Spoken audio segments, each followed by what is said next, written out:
Hey guys, welcome to Bin Busters, Cab Cam edition. Today, Courtney's joining me in the cab. We're shelling some great corn here on my parents' farm. And as Courtney learned when she got here, this is one of our steepest farms we have. She's been a nervous wreck since she got here, I think. You know, Courtney, you can tell everybody too that this corn's doing great. I believe it's decal 53 or 6357 is what it is. And you know, just goes to prove with great management, you can still have some really good corn on these less than ideal terrains. Yeah. This is the 4th year of continuous corn on this farm. Minimum tillage, like I said, it's extremely steep on this farm. You know, we're in a side hill combine and we're struggling to stay level at times. And it just shows, you know, we did a great in-furrow program, 2 passes of fungicide, just things like that. And we're still in the, you know, with everything that's dealt against this farm, we can still, you know, hit 200 plus corn on this ground. So yeah, your dad's driving the grain cart. The grain cart trying today. to keep the grain away from Jonah, and he's back and forth all the time over here. So can't complain about that though, right? No, not at all. So this corn here, we want to talk about kind of what we did here. We ran 2 different micros, a biological.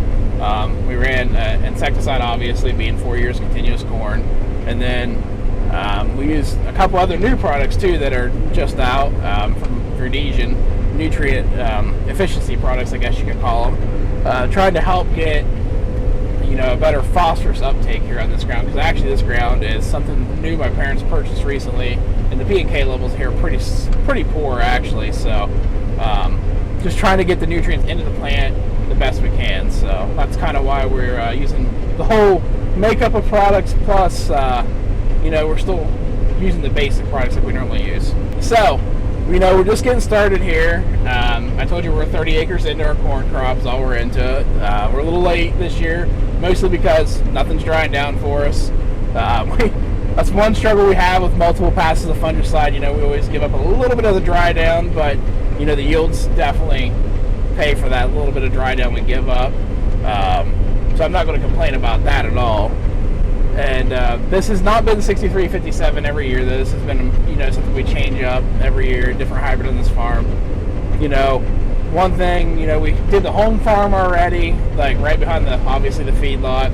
You know, that farm averaged 262. Again, on this hill terrain, we're extremely happy with that. Probably one of the best yield crops we've ever taken off here at home.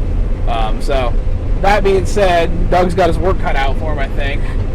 We don't consider that our best ground, so hopefully we can get to some of our better ground shortly and see what happens. Hopefully next week we're going to take off our contest beans, and stay tuned for that, I guess. Yeah, what are beans looking like overall, Jonah? So very few guys have taken beans off yet in this area. Some of the better ground these guys are taking beans off on right now, they're averaging the mid-60s from what I've been hearing. They're pretty happy with them. And yeah, it's pretty much the update as of right now, but yeah, I'd say stay tuned, because we will be hopefully getting in our beans, like I said, next week, and we'll have some numbers. Hopefully Doug's able to get his contest beans off too next week. I know he and I have been talking quite a bit.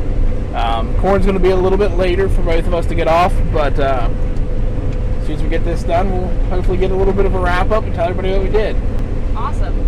You said beans are pretty much up next after you get some more corn off, and yep.